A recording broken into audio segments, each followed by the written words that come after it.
के विषयों को कहेंगे। जिस प्रकार का राजा होना चाहिए, यानी राजा की क्या विशेषताएं हो, राजा के अंदर क्या योग्यता हो, यानी कोई भी व्यक्ति जिसको हम राजा कहेंगे, राजा होने की एक पात्रता क्या है, क्वालिटी क्या है। जैसे हम किसी को अध्यापक नियुक्त करते हैं या किसी पद विशेष पर नियुक्त करते हैं तो उसकी कुछ योग्यताएं होती है, कुछ क्वालिटी होती है। तो यहाँ पर भी राजा किसी को बनाएंगे, क्योंकि राजा क्या है, सबको नियंत्रित करेगा ना। वर्णस्त्यास्य शासयिता करके कुछ है, अभी श्लोक मेरे दिमाग से गायब है। तो वहां पर जो राजा है उसको बनाया क्यों जाता है, वो चारों आश्रमों के और चारों वर्णों के कर्तव्य पालन में, जो उनके उद्देश्य हैं उनको पालन कराने में उसकी यथावत भूमिका हो। धर्म अर्थ काम मोक्ष, ये चार जो पुरुषार्थ बताए गए हैं, इन चारों पुरुषार्थों को प्रजाजन प्राप्त कर सके, ऐसे नियम ऐसी व्यवस्था बनाना किसका कर्तव्य है, राजा का कर्तव्य है। तो उसी चीज को ध्यान में रख करके राजा को बनाया गया। यदि राजा प्रजा के चारों वर्ण और चारों आश्रम जो है उनके कर्तव्य कर्मों के योग्य व्यवस्था नहीं बना पा रहा है तो वो राजा कहने के योग्य नहीं है। आज का वर्तमान परिप्रेक्ष्य तो कहीं टिकता ही नहीं है। आज के वर्तमान परिप्रेक्ष्य में राजधर्म की कोई चर्चा, कोई बात, वो लक्षण, वो विशेषताएं है ही नहीं, क्योंकि हमारा भारतवर्ष कैसा है, धर्मनिरपेक्ष राष्ट्र, ऐसे ही बोलते हैं ना। संविधान में क्या लिखा है, धर्मनिरपेक्ष राष्ट्र, यानी धर्म ही नहीं है तो फिर बचेगा क्या। जीवन में मूल तत्व क्या है, धर्म है, और जहां धर्म निकल गया वहां फिर क्या बचता है, अधर्म बचता है, अन्याय बचता है, अत्याचार बचता है। और उसका अधर्म का, अन्याय का, अत्याचार का फल क्या होता है, दुख होता है, जो कि हम सर्वत्र देख रहे हैं। कितना अन्याय, कितना अत्याचार, सब कुछ चल रहा है। यानी धर्म, जो वैदिक धर्म है, जो वेदोक्त ईश्वर प्रतिपादित जो धर्म है, महर्षि मनु की जो व्यवस्था है, उसको यदि हम बना करके चलेंगे, पालन करेंगे, तो जो प्रजाजनों के जो उद्देश्य, जो ईश्वर ने इस संसार को जिस उद्देश्य से बनाया है, भोगापवर्गार्थम दृश्यम, इस संसार में हमें वस्तुओं का भोग करना है और भोग के बाद में क्या करना है, अपवर्ग यानी मुक्त हो जाना है, आनंद को प्राप्त कर जाना है। ये इस संसार का लक्ष्य है। और इसी लक्ष्य की सिद्धि के लिए किसको बनाया गया है, राजा को बनाया गया है। तो यहाँ पे कहते हैं, जैसे इसके होने का संभव तथा जैसे इसको परम सिद्धि प्राप्त होवे, उसको सब प्रकार कहते हैं। किसको, राजा को, राजधर्म को। कि जैसा परम विद्वान ब्राह्मण होता है, वैसा विद्वान सुशिक्षित होकर क्षत्रिय को योग्य है। अभी तक ब्राह्मण की क्वालिटी बताई थी, ब्राह्मण की विशेषता बताई थी। ब्राह्मण किसको बोलते हैं, आपने पढ़ा होगा कि ब्राह्मण के कर्तव्य कर्म क्या बताए हैं।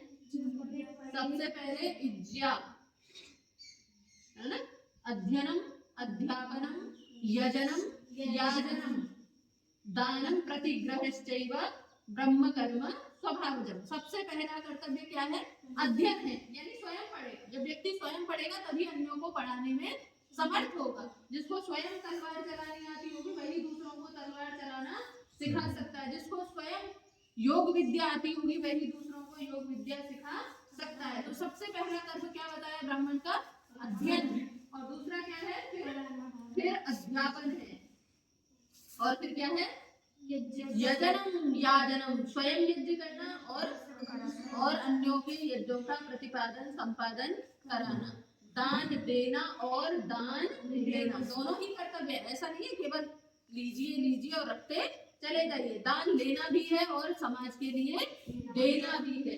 जो हमारी गुरुकुल व्यवस्था थी उसमें क्या था, जो गुरुजन थे, जो हमारे ऋषि मुनि थे, वो समाज से लेते भी थे और समाज को देते भी थे।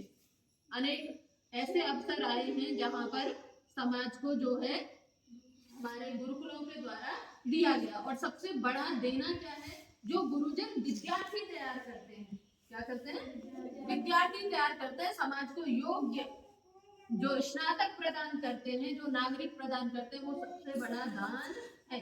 और समाज को सही मार्ग पथ प्रदर्शित करना ये भी किसका काम है? ब्राह्मण का कर्तव्य कर्म है।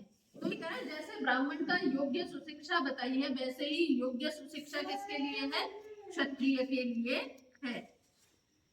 इस सब की राज्य की रक्षा यथावत करे, यानी जो राज्य है उसकी रक्षा करना किसका काम है?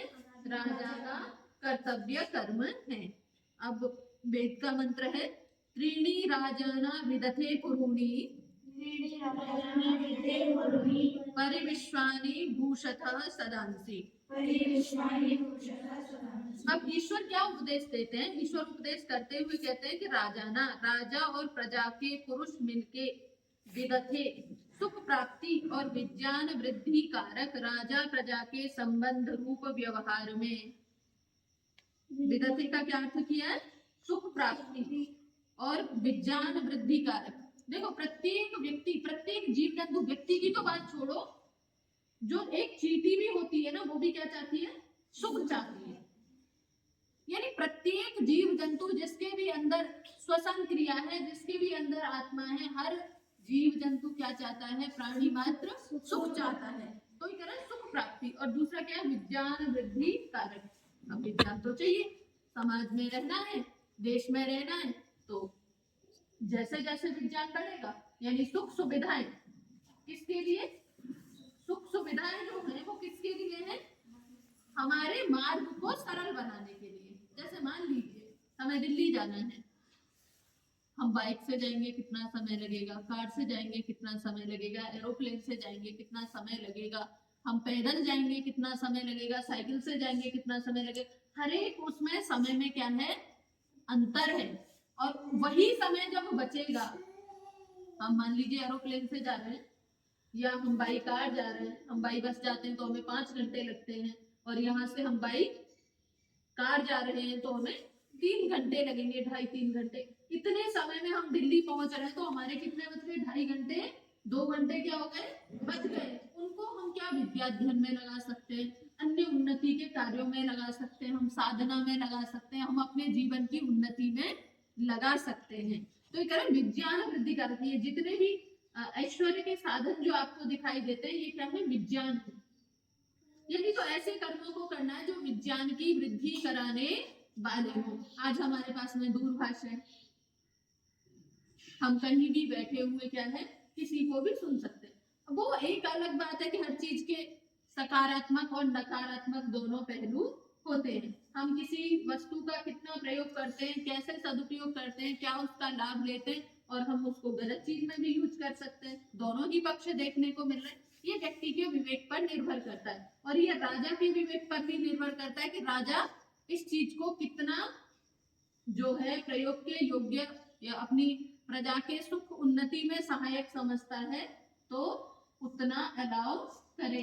ये राजा का भी कर्तव्य कर्म है। तो यहाँ पे कह रहा है सुख प्राप्ति हो और विज्ञान वृद्धि कारक राजा प्रजा के संबंध रूप व्यवहार में क्या करे? त्रीणी सदांसी, 3 सभा। 3 सभा कौन सी है? विद्यार्य सभा, धर्मार्य सभा, राजार्य सभा। ये 3 सभाएं बताए। सबसे पहली सभा क्या है? विद्यार्य सभा। विद्यार्य सभा का काम क्या रहेगा? विद्या की उन्नति, विद्या की वृद्धि, विद्या के लिए जो भी कुछ हो, ये काम किसके नियंत्रण में आएगा? विद्यार्य सभा के नियंत्रण में आएगा। और दूसरा है धर्मार्य सभा। हमारे जो प्रजाजन हैं, हमारे जो देशवासी हैं, उनका धर्म कैसा रहे? वो धर्म के अनुकूल आचरण करें, धर्म के विपरीत आचरण न करें। हमारे प्रजाजनों का आचार व्यवहार कैसा रहे? धर्म युक्त रहे। ये कार्य है धर्मार्य सभा का। और तीसरा है राजार्य सभा, जो प्रजा की सुख उन्नति सुव्यवस्था के लिए काम करेगी। तो ये 3 सभाओं का उपदेश किसने किया है? वेद ने किया है। किसने किया है? वेद ने 3 सभाओं का उपदेश किया है कि विद्यार्य सभा, राजा धर्मार्य सभा और राजार्य सभा, ये 3 सभाएं होनी चाहिए।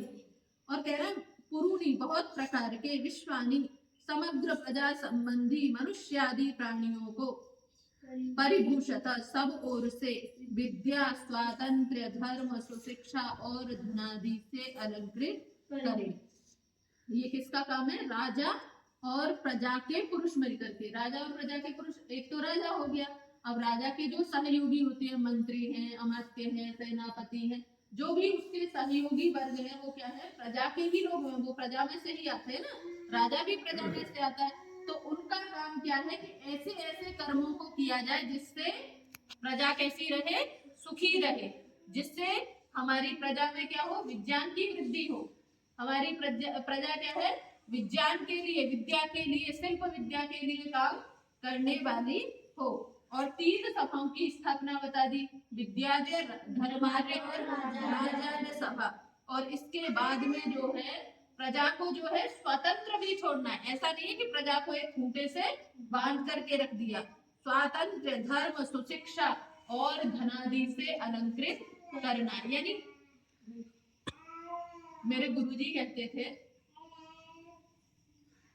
कि जो बच्चा है, जो शिष्य है, उसको इतना योग्य बना दो, इतना योग्य बना दो कि वो अपने जीवन के निर्णय आदि स्वयं कर सके और उसको नियंत्रण में रखने की प्रवृत्ति ना हो। उस चीज को उन्होंने मुझे भी सिखाया और मैं भी अपने शिष्यों को ये चाहती हूँ कि वो मेरे साथ में रहें या कहीं पर भी किसी भी गुरुजन के साथ में रहे, तो वो उनका स्वयं का चुनाव होना चाहिए कि हम कहाँ रहना चाहते हैं, किस प्रकार से काम करना चाहते हैं। लेकिन विद्यार्थी का स्वयं का क्या हो? इतना योग्य, इतना सुशिक्षित, इतना प्रतिभाशाली, इतना सामर्थ्यवान बना दे कि वो विद्यार्थी समाज, राष्ट्र, देश के लिए कुछ करे और अपने मार्ग का स्वयं चयन कर सके कि उसको करना क्या है। बहुत सारे आचार्य देखने में मिलते हैं, वर्तमान की ये विडंबना है, वो विद्यार्थी को अपने साथ बांध करके रखना चाहते हैं। आप में से भी कई बच्चे कहते हैं कि दीदी हम आपके साथ में रहेंगे, आपके जैसा बनेंगे, आपके जैसा करेंगे। मैं उनसे वही कहती हूँ, बेटा पहले पढ़ो। क्या करना है? पहले पढ़ो, पहले अपनी उन्नति करो, ये बात की बात है। पहले आप इतने योग्य बन जाओ, उसके बाद में निर्णय लो कि आपको करना क्या है। अभी तुम्हारा पढ़ने का समय है, विद्या प्राप्ति का समय। अच्छी बात है, तुम्हारे अंदर भावना है, आप अपने गुरुजनों के सानिध्य में रहना चाहते हैं, पर हमारी सबसे पहला क्या है? हमारा कर्तव्य कर्म क्या है? हमें विद्या प्राप्त करना है और हमें आदर्श रखना चाहिए। जैसे आप लोग कहते हैं कि मुझे आपके जैसा बनना है, तो ये अच्छी बात है। हम अपने गुरुजनों के जो श्रेष्ठ आचरण है उनको हम अपने जीवन में अपनाएंगे। हर एक व्यक्ति का कोई ना कोई आदर्श होना चाहिए। आदर्श किस लिए आवश्यक है? जैसे हम दर्पण में देखते हैं और दर्पण में देख करके हमें कहीं कोई अपने अंदर कहीं बाल सही नहीं है या चेहरे पे कुछ अस्त व्यस्त है या कपड़े हमारे सही नहीं है, तो हम उसको क्या कर लेते हैं? ठीक कर लेते हैं। तो आदर्श जिसको भी हम बनाते हैं उससे क्या करते हैं? हम अपने जीवन को क्या करते हैं? सही करते हैं। वो आदर्श हम देखते हैं, अरे उनका वो तो ऐसे करते हैं इस काम को, मेरे जीवन में ये सही नहीं है, तो हम उसको क्या करते हैं? सुधार करते हैं। वहां से हमें प्रेरणा मिलती है। इसीलिए हमारे जीवन में आदर्श होना बहुत आवश्यक है। आप सब विद्यार्थी हैं, आपका आदर्श ऐसा व्यक्तित्व होना चाहिए जिसने विद्या के लिए अपना जीवन समर्पित किया हो, जिसने विद्या को अपने जीवन में धारण किया हुआ हो। ऐसा व्यक्तित्व जो है आपका आदर्श होना चाहिए। जब आप योग विद्या के क्षेत्र में जाएं तो आपका ऐसा आदर्श होना चाहिए जिसने योग में अपने जीवन को समर्पित कर दिया है। तो हर एक क्षेत्र में आपका अलग अलग आदर्श हो सकता है।